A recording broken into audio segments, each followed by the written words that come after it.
morning, guys. What's going on? Lawson here. It is early in the morning.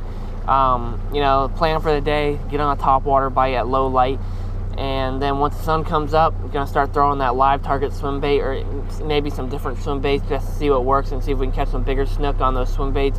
And then if all else fails, we're gonna revert to flipping those docks and trying to pull out some snook on the shrimp. But I would like to catch a good fish on top and a good fish on a swim bait this morning. That's the plan. We're gonna get at it. Oh my God.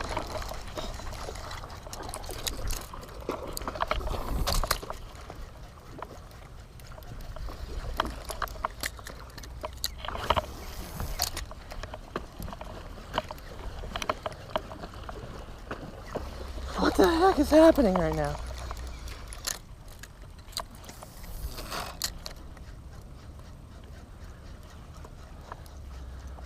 Dude, I'm shaking so bad. What were those? They were trying to eat like a 2-foot long mullet too. Both of them were. Oh my gosh. Alright, the topwater bite just, I don't know, wasn't quite there. You know, I probably threw for 30 to 45 minutes, and, you know, I saw those really, really big jack, is what I assume they were, but they were kind of very, it's hard to target bigger jack because there doesn't seem to be any real rhyme or reason to where they're going to eat, unless they're eating along a seawall. But, you know, right here along a sandbar, they could be 300 yards to their left, or they could be right in front of your boat like they were one time for me. So it's just hard to chase after them. But I'm going to move on to throwing a swim bait right here, just picking up the live target, a little swimming mullet right there. See how if he can catch some snook for us, hopefully. I'm just going to be working around the dock line, throwing along boats, docks, hitting mangrove heads. Basic fishing technique where, you know, you're throwing around structure to catch fish. But our bait's beefed up a little bit. We got 50-pound leader. Should be able to pull out some big ones if we hook up. Coming down now.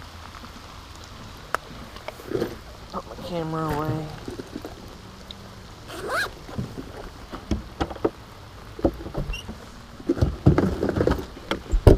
Maybe this rain will churn up a bite for us.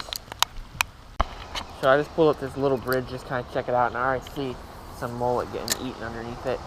I have not tried the live target underneath bridges yet, but I'm sure it'll work perfectly fine.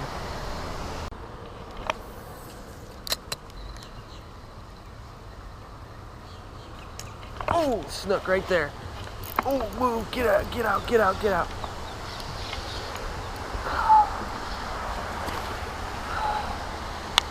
That was pretty awesome. I might drag super hammered on this fish right here to pull him out of there. Hey, there we go.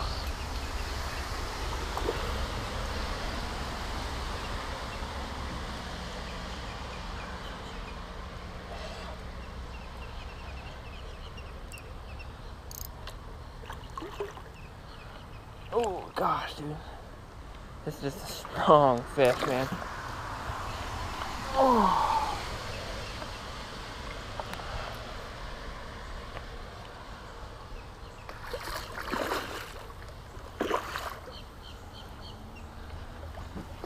Perfect snook right here.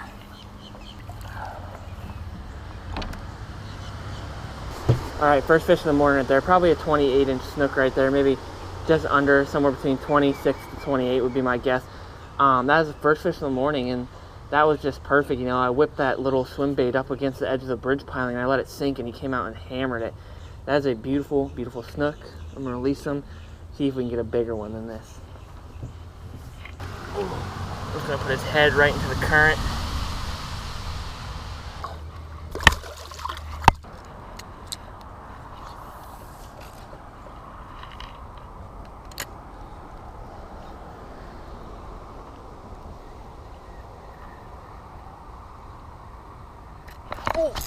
Oh, get out, get out, get out.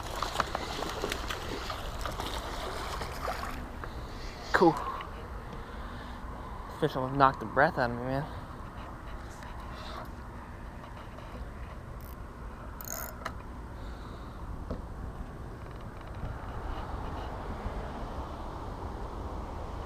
God, he's digging right beneath the boat.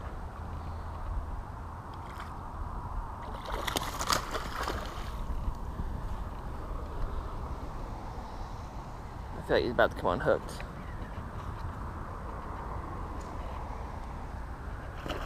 There it is, right there. I could feel him shake it, but he still just was holding this in his mouth. It's alright. That was one of the weirdest things. I mean, you can see he choked it where the leader's all frayed up about 2 inches up.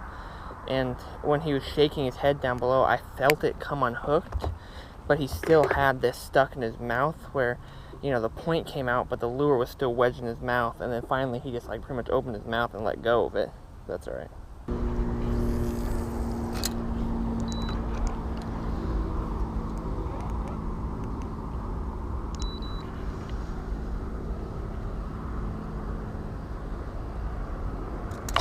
God. Get out.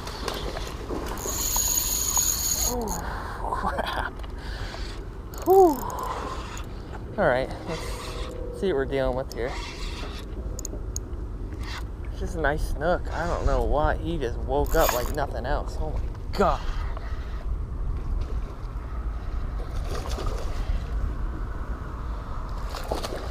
Whew.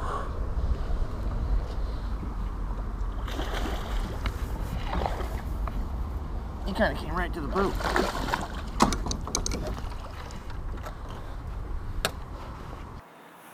Alright, that's a better snook right there. Probably 30-incher right there. That's pretty awesome. He smoked that thing, and you guys heard him make an instant, 10-yard run underneath that bridge. And I was worried he was going to bust me off, but once he made that run, he kind of just gave up and came right to the boat. But that is a beautiful, beautiful snook right there. That is second one in the morning that I've landed. I've had 3 on, but landed 2. That is a beautiful, beautiful snook.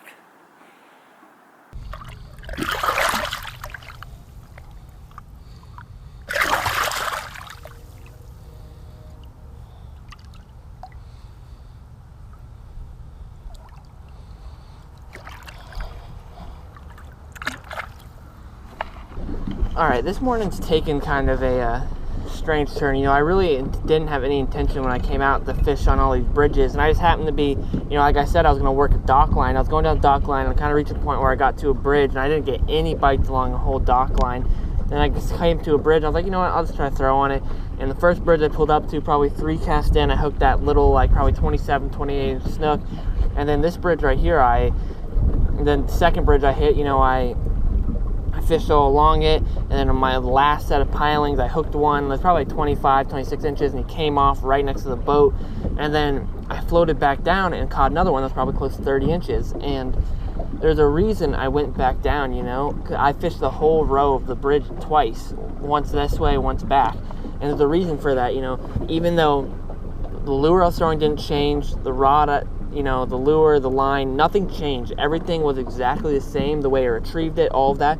The only thing that changed is that the tide was still on its way in, and so the current picked up a little bit more, so I felt it was worth another pass by on the bridge pilings. And sometimes it's very, very key to do that, especially in tight passes where current comes through. It can play a huge factor, whether it's like the opening of a canal, a mouth of a canal, or a bridge, or docks that are really heavily current swept. It can always be worth to do a second go by if the current's picked up or has changed directions or anything like that. So keep that in mind. But on our way to bridge 3, it's turned into a bridge fishing video, I guess, because that's what's working. I've caught a fish off every bridge I've been to this morning, even though it's only 2. But we'll see if bridge 3 produces a fish, and maybe we'll go hit some more. It's working this morning, so we're gonna stick with what is working. Number 4, we gone up in bridge size now, and the wind. Just gonna bounce a terrorize right here around the edges of these big concrete blocks and pilings and see what happens.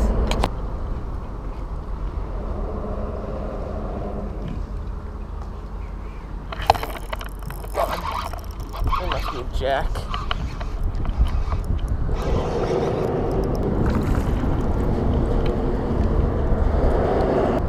Little guy went all the way down and picked the terrorize up off the bottom. Alright, I am done for the day. It was a pretty decent day, catching 2 nice quality snook on that live target swim bait and losing 1. The wind kicked up, as you can maybe tell behind me now. Once the wind kicked up, the bite essentially just tanked. I've gone pretty much almost an hour and a half since I last caught a fish, excluding I caught 2 or 3 jack about that big. But you know, it just really died down once that wind flared up. But that's all right. It was still a good morning regardless. And that live target swimming mullet, whatever it's even called, it works so incredibly well. I'm loving it a lot, you know.